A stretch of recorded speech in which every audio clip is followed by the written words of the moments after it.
think we're live, and we are. So we're live over here on Instagram and here in my private Facebook group. If you're watching on Instagram and you're not in the private Facebook group, then reach out and I'll let you in. It's free for anyone that wants to join. It's all about self-empowerment and manifesting what we want to be true in our lives. And I call it the Change Makers group. It's a group of us making change in our life that's profound and meaningful. And for those that don't know that are tuning in, my name is Josh Perry. And today I wanted to do something a little different than I normally do. So I have a presentation coming up tomorrow that I'm going to be speaking to a company. I'm not going to say who, I'm not going to say where, but I'm going to let you know what it's about and the intention with this live. And the topic is on building back better for 2021, coming out of 2020. And I see this as profound and important for any year, any aspect of life. And what I wanted to do today that's a little different is I wanted to share my practice run with you guys. So this is a different talk than I've given in the past. This is going to be straight from the heart in the moment. But today I'm going to just do a dry run. If you're in the Facebook group, I have three main points I'm gonna be making, and then a simple applicable takeaway to wrap up my message. And today, like I said, I'm gonna be just going through it with you guys. And normally I get really into my talks. I have a whole, perspective of what I wanna talk about, how I wanna do it. I practice and I practice and I practice. And tomorrow, I wanted to keep it a little bit more, not that that's not authentic, but I want to keep it more authentic and true to me. And that is just going with my heart in the moment of what I felt was what I wanted to say. I want to speak my truth, and that's what I'm all about. For those that have been following me for a little bit or for a long time, I'm all about speaking my truth, voicing, what I have to share, my opinions, my perspectives, all from a place of love and wanting to help people get better, as that's the things that have helped me, is looking at other people and what works for them. How can I improve? How can I get some self-reflection? How can I audit who I am, what I'm doing, and how I'm doing it? And so the points that I want to make today are bulleted in the Facebook group. Again, if you're just tuning in on Instagram, if you're not in my private Facebook group, it's free. It's called the Change Makers group. Send me a DM. I'll shoot you the link. You can get access to it. And for those that are in the group, you know what we do in here. But the first topic I wanted to bring up was, I hear again and again, 2020 was so miserable. Can we just forget 2020? I have a different perspective. So between me and my girlfriend Jackie, we've had a different takeaway from 2020 and the pandemic, and it's not to take away the reality of what's happening. And that's something I think is missed in a lot of my sharing. People miss that I'm not neglecting the reality. I'm just taking a different perspective and approach, because that's what I see being empowered. I think if you get caught up in your circumstances, the reality of what's going on, and you get so focused on that rather than what you want to be true about your life, then you're going to find more of that and you're going to feel that. And then as a consequence, unconsciously, you're going to act and behave that way. And then you're not going to enjoy the reality that you're experiencing. And you're going to blame it on 2020. You're going to blame it on COVID. You're going to blame it on them, on her, on him, on the job, on whatever it is. And for me, I've gone through a lot of things in my life that have threatened my life, that have changed my perspective on life, so on and so forth, that have allowed me to have a different perspective when things happen for me. And that's the first thing. Things don't happen to you, they happen for you, but it's a different perspective. It's a challenge to see it that way. And so for 2020, it was amazing for me. I started off end of March, beginning of April, losing 2/3 of my revenue. 2/3 of my revenue, pretty much overnight, in the matter of less than a week. And it really forced me to think about my priorities, think about what I wanted to focus on, think about who I am and how I'm responding or reacting to things. And it allowed me to optimize. It allowed me to go in, deep self-reflection, and sort things out and make choices based upon that, not just reacting to a situation. Because I could have easily freaked out. 2/3 of my revenue went away like that. I could have freaked out, I could have stressed out, could have been like, oh, why is this happening to me, all this and that. But I chose to take a different perspective. I hired on a business coach who also is working with me on mental and emotional aspects of who I am. And it's been phenomenal. But with that being said, I've seen 2020 actually help me. And that's not to say people haven't experienced poor health, loss of jobs, things like that.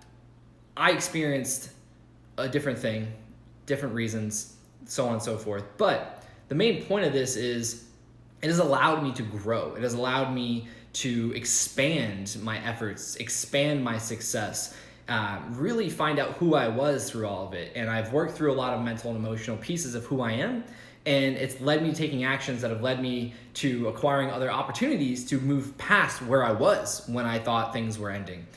And a story behind this is in 2015, November 2015, I decided to have ACL reconstructive surgery after 2 years of riding on a torn ACL. Halfway through my recovery time, my main sponsor, with no notice, let me go. At the time, I was super resentful. I was angry at them. I was, questioning my own abilities. I was insecure, and I was just super stressed out. But as the time went on, it fueled me to become a better person inside and out, a better athlete, which I had my most amazing year of competition that year. And it allowed me to see other opportunities and move past what I was comfortable with. And that's a huge thing that I think 2020 has presented to the masses on a similar level, is this discomfort, this challenge. And with challenge, you have growth if you choose to, because we could easily choose to sit in this uncomfortable feeling and feel sorry for ourselves, feel worried, feel scared, and that's all valid. That's not to take away any amount of respect to your emotions. Your emotions, your emotions. But it's really important to get realigned and focus on what you want to be true about your life, because that thought and that visualization is going to manifest a feeling or emotion in our body, which is also going to influence our behavior or our actions moving forward. And we're going to be getting closer and closer to what we want to be true, rather than sitting in self-pity and self-loathing and anger and resentment and all these negative emotions, limiting beliefs. Another story of 2020 is my girlfriend Jackie. She was fortunate enough to still have her salary at her job, but she was wondering if it was going to go away. So rather than focusing on that, she decided to pick up a side hustle. Photography is another passion of hers. And she's been able to increase her revenue through that so much that next year she's going full time. She's leaving her athletic training job that she went to school for, put all that time and effort into, and is passionate about, for another passion that was 2020 was a catalyst for that happening. So she could have just settled and then, maybe been unhappy with her position moving forward, but she decided to do something with that time, do something a little bit uncomfortable, put herself out there, and now it's been generating success that, had 2020 not happened in the way it did, she may have just sat in her comfort zone and just been stagnant. Who knows? And for those in the Facebook group, I apologize. It looks like the screen's a little dark. We just had a big cloud come over. But the second point I want to make is about this concept of this is true, but what now? So the reality is things are happening. Shit happens. There's a lot of tragic things happening. There's a lot of challenges, but I argue that it's always been there. 2020, 2021 is no different. On the macro, the basic human needs and fights have always been a challenge. They're still there. But the micro looks different, and that micro is affecting all of us on a global scale because it's forcing us to all be in this similar experience of not being able to do the things that we normally do that I would argue, take for granted. People are getting laid off. We're not able to go places. For myself, I wasn't able to see my family for about a year up until recently. So the idea here is this is true, but what now? And what comes to mind for me is this concept of being at effect or at cause. Being at effect is saying, this is my circumstance. This is my reality. This is where I am. This is all I can do. Life happens to me. This sucks. Oh, they're doing that. It must be nice. Being at cause is understanding and accepting responsibility for who you are and where you are in your life, no matter what happens, but choosing to respond in the way you do, which creates a higher probability of the life that you want to live. So with that comes my short story of being diagnosed with a brain tumor.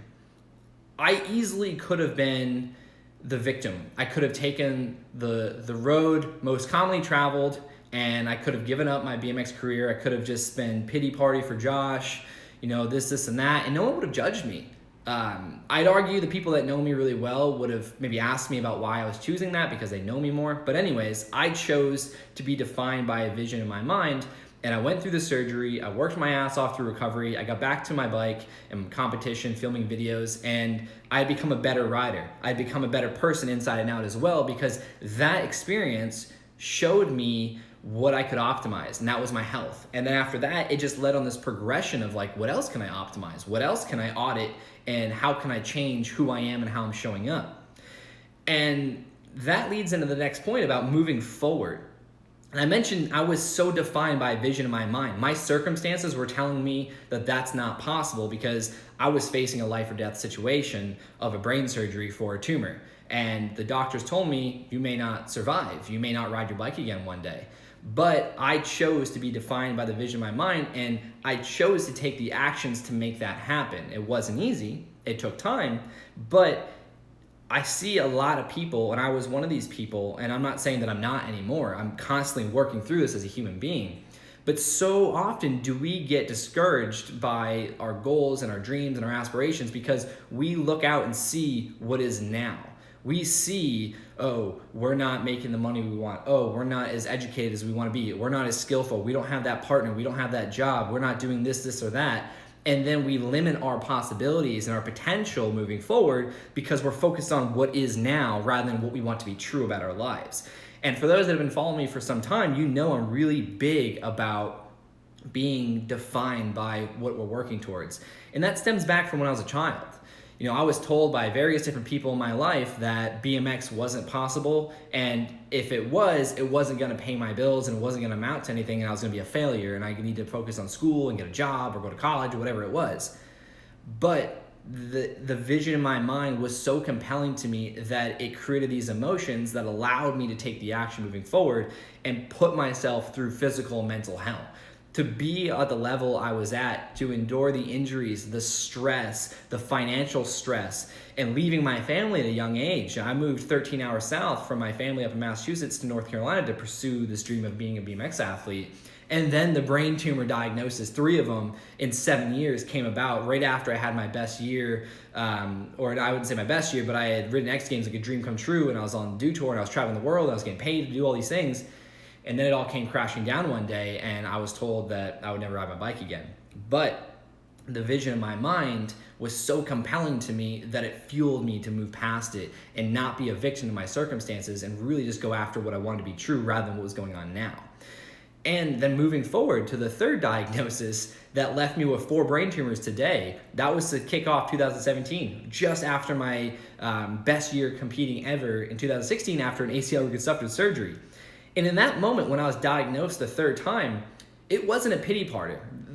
There wasn't any anger. There wasn't any resentment or fear. It was more of, all right, this is happening. I've done it twice now. This one is not so bad, but either way, what can I do with this information to help me and to help other people? And that's when I decided to take a step away from BMX competition and focus on providing impact, providing contribution to serve other people, because I figured, hey, this has happened 3 times now, and I've become a better human being inside and out. My health has improved. You know, I'm talking different, I'm acting different, I'm trying to help people, and all these things that I'm learning. But what do I, like, BMX isn't serving that. It's not helping me reach people to the level I want, and it's not providing any value. It's value to me. My parents are proud of me. They're happy. Some other people that follow me are maybe happy, but it's not having a large impact. So I decided to step away with no plan, just a focus on the intention for my life, and that was to help other people. I wanted to help other people shift their perspectives in life to see things at cause, not at effect. I wanted to share my lens of my life so that way they could go through that journey through my story and maybe reevaluate things in their life rather than having a catastrophic event that I went through multiple times, to have what I call like a wake-up call and to see things differently and then act differently because they have this new profound perspective. And that led me to, it's weird to say this, retiring from BMX competition, something I did for like 10 years or 10 or more years professionally, to focus on this intention. That led me to creating my coaching business, where I help people optimize their health and their performance in and out of personal and professional life, with an emphasis on mental, emotional health, and then nutritionally, you know, what they can do to optimize. And we don't follow any diets. Like, it depends on what they want to do, but neither of that's here or there. But it also led me to speaking. I found myself on stages around the world speaking to thousands of people, something I never fathomed doing, because of this intention, this clear and compelling intention to help people, to serve people, to give back. And it's an amazing thing, and so much that my dad was like, yeah, you didn't get that from me. I don't know how you get on stage and talk. And to be honest, people say, oh, like, you're so courageous and strong and this and that. Like, how do you do all that? And like, to be honest, even doing these, like, I'm never confident in doing them. I have some sort of confidence in my truth, but it's still nerve-wracking. Like getting on stage in front of thousands of people that are here to, or they're not here only to hear me speak, but they're in that moment, they're here to hear me speak and what I have to say. That's a nerve-wracking thing. The anxiety kicks in, and all I have to tell myself the entire time is like, focus on what the mission is. The mission is to give back to people. It's not about me, it's about them. And so that diagnosis a third time led me to this higher purpose of serving other people. And I do that in various different ways today, a lot of which I learned from BMX, but I do that through speaking, I do that through coaching, I do that through my content, but it all comes through the vision in my mind to move forward and not get stuck on what is now, but focus on what it is I want to be true about my life moving forward.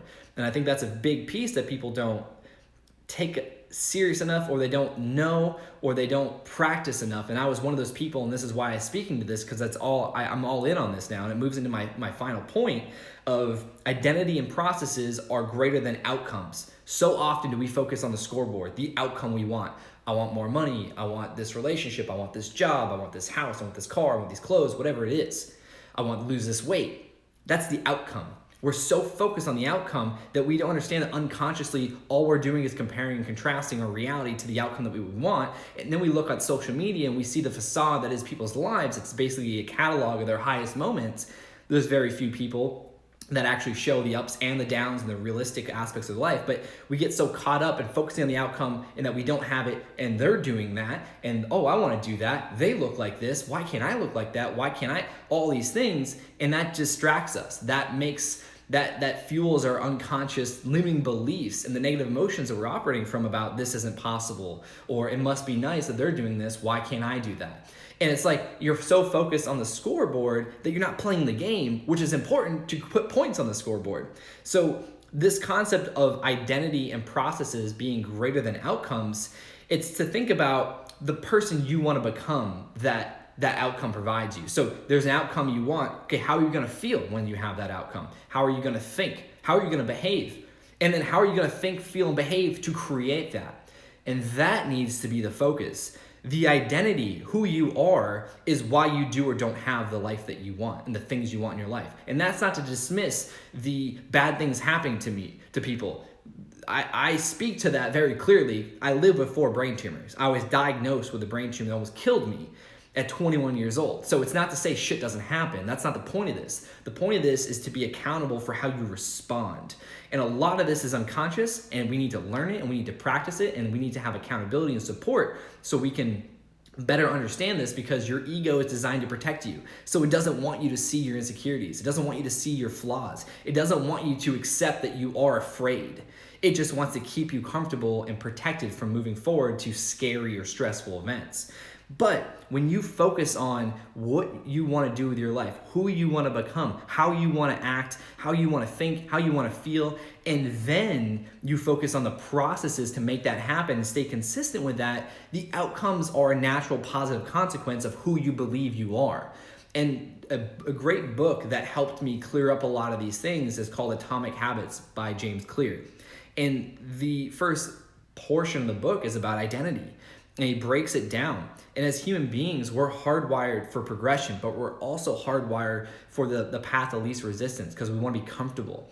And that fuels a really big problem with being addicted to our emotions. We get caught up on a cellular level of feeling stress, which, adrenaline, cortisol, and then being a victim, living in limiting beliefs, and our reality being evidence of that when we say, I want to make a change, and we start acting, that creates this incoherence with what we're used to feeling and what we feel now, and that discourages us, because then those limiting beliefs start coming in. Think about anytime you thought, I'm going to wake up early today, I'm going to go to the gym, I'm going to eat healthy, I'm going to do this job or whatever it is, and then maybe a day, a 2, a week, a month goes by, and then all of a sudden these thoughts start coming back in, these limiting beliefs. You're not good enough. You're never going to change. You're just like them. You're not capable. You didn't come from this. All these things, that's because your body is literally sending messages to your brain to prevent you from the uncomfortable feelings that you're feeling, because you're addicted to the old negative emotions. And that's really hard to break. But that's also really easy because you're focused on outcomes. And so to wrap all this back up is when you're focused on how you want to feel, how you want to think, and how you want to behave on a daily basis, and it's not about perfection. James puts it really good in the book. It's about voting. You don't need 100% votes to the type of person you want to become. You just need a majority vote. So every day, every thought, every emotion, every action you take is like one vote towards the type of person you want to become. And as a result, that outcome just becomes natural consequence, a positive consequence of who you believe you are and how you're showing up in your life. And something I also want to mention that brings some extra context to this is BMX training for me. I had the thought I want to become a professional BMX athlete one day. That was my thought. That was my dream. That was my aspiration, my goal. And every day I took action on that. But if I had just focused on where I was when I started and where I wanted to go and been like, oh, I'm not there, I should just, this is going to be possible, I would have never got to where I am today speaking to you guys right now. That wouldn't have been a thing. But all I focused on was what I wanted to create, what I wanted to be true about my life. And then I thought, okay, let's bring that back. What is the process? What is the systems that need to be in place? I need to ride my bike every day. I need to take care of myself. I need to, watch what I eat. I need to not do this. I need to do that. I need to move here. I dropped out of high school to pursue that, all these things. And every action I took every day built this identity that I'm the BMX rider. That was it. It was simple. And then I would focus on that and I identify that, which also made it a hard transition from leaving BMX to starting my business as a speaker and as a coach. And I've worked through that, thankfully. But that was also a part of identity that can also hinder us. As we build this identity of who we think we are, we don't act the way we want to create a new identity. And then we get sucked into this world of thinking that we're not what we want. And then we don't have that outcome as a consequence of who we believe we are. Now, if you guys have any questions, feel free to DM me, message me, email me, whatever you want, because a lot of this is deeper and it depends on the context and what you're coming from, and it'll be clearer if there's added context. But 4 practical steps that I want to leave you guys with, and something that I've been applying to my life and working through with my clients, is 4 steps to make all of this shit manifest, right? You have this outcome, you see what you need to do to make that happen, you see who you need to become to make all that set in motion. But the first thing you have to focus on is removing emotional baggage. The fear, the insecurity, and the judgment, and all these things about who you think you are versus who you want to become. Holding on to resentment, holding on to fear, holding on to any limiting beliefs unconsciously is why you're not where you want to become. It's why, or where you want to go and who you want to become. It's why I was being limited to where I could have gone and where I am today, and the success I'm seeing with my health, my relationships, finances, experiences, all these things. Is because I changed who I was inside. I got rid of the emotional baggage that allowed me to take the action because I wasn't focused on who I was compared to who I'm not, but I want to be, right? So removing emotional baggage is a complicated step that takes a lot of self-reflection, a lot of acceptance of who we are, where we are. But once you can get clear on your insecurities, which if you guys follow my podcast with Jackie, the Gray Matters podcast, I have 2 episodes. One titled, I forget the name, but if you're interested, I have 2 podcast episodes on identifying emotional baggage. I think it's like 6 steps to change, and then 5 steps to understanding insecurity, or like something like that. It was a couple weeks ago, but message me if you're interested and I can send you the link, you can check it out. But that's step 1, getting rid of emotional baggage, because that's going to clear, that's going to reprogram yourself basically. It's going to clear the slate. That's going to allow you to take action based on what you want to be true about who you are in your reality. Step 2 is set a clear and compelling goal. Like I mentioned earlier, I believe the only reason I was able to get to where I am today let's just start from the beginning. Growing up, basically poverty. My parents were paycheck to paycheck. It was a miracle I got a Ryan Nyquist Haro Complete bike when I did, like the lower end one. And then it was re-welded like 4 times, which is probably unsafe. But there was no odds in my favor other than my family's love and support and my own efforts and belief in myself. But the reason I got through that to become, or to manifest my dream and to live my dream, And then to get over the brain tumor surgery and the 2 other diagnoses to be where I am today, all about self-empowerment and not being a victim, is because I had one goal, and now I have another, but a clear and compelling intention for my life that fuels me. Because not every day you're going to be motivated. Like, I hate the word motivation because it's just elevated energy in a moment. Motivation to me, what people really want is momentum. They want to feel like they're accomplishing something every single day. That comes from taking consistent action, which is the third step to manifesting that which you want. But before you can get there, you have to set a clear and compelling intention for you in your life that fuels you. Because every day, you're not going to wake up every day and want to get out of bed and go to the gym or to eat healthy, personal goal or relationship. You're not going to want to do that every day as a human being. Like, there's no one that could ever say every day they're like, yes, like today 100%.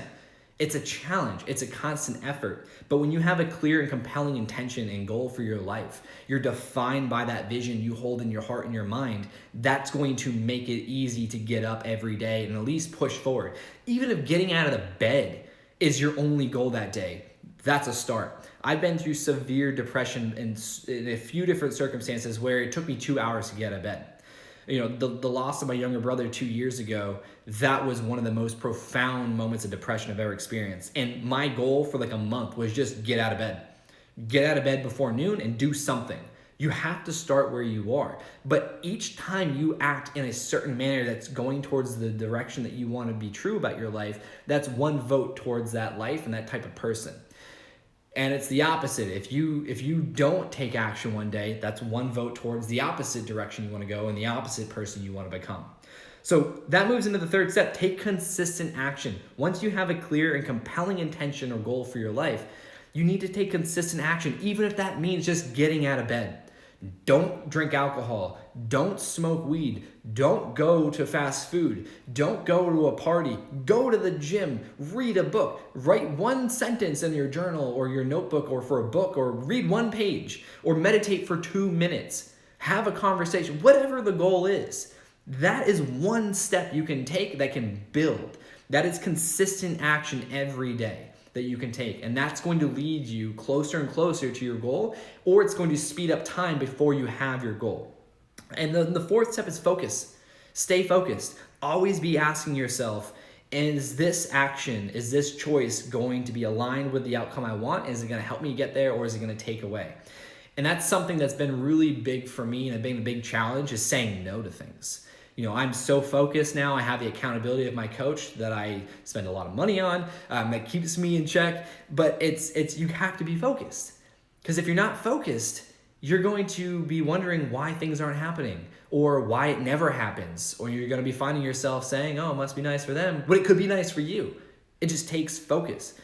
So, to reiterate, the 4 steps is get rid of emotional baggage, set a clear and compelling intention or goal for your life, take consistent action, and focus all of your energy on that what you want to be true about your life.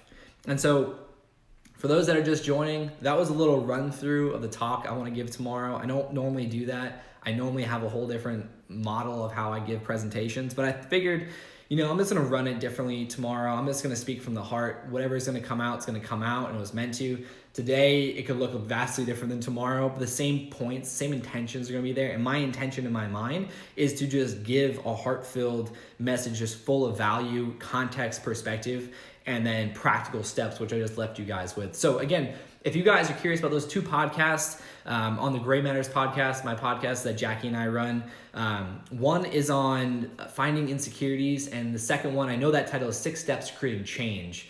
I forget the title of the other one, but if you're interested, just shoot me a message. I'll send them to you.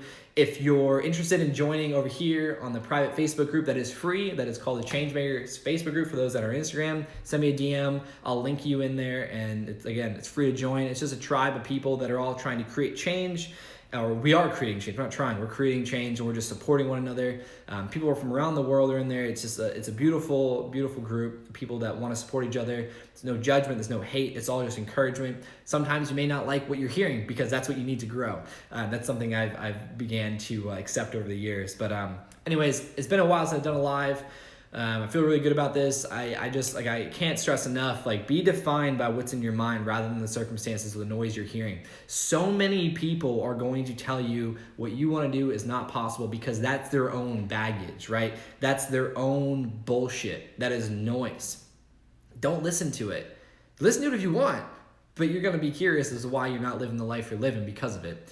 So I just challenge people to focus on who you want to become, the actions you need to take, and forget about the goal. Set the goal, set it and forget it. That's going to set the target. The rest is up to who you believe you are and the actions you take. Again, they're all votes to the type of person you want to become and the life you want to live. And I'm proof of that. I'm an open book. If you guys got questions, shoot me over questions. I'll post this video in the Facebook group and on my Instagram TV. I'll do that when it's done processing. But I mean, it's just, yeah, it is what it is. I mean, I've literally come from nothing. I've gone through some shit. I've almost died a couple times. I've actually flatlined at the contest. I hit my head so hard. And now I'm living a life I never could have fathomed.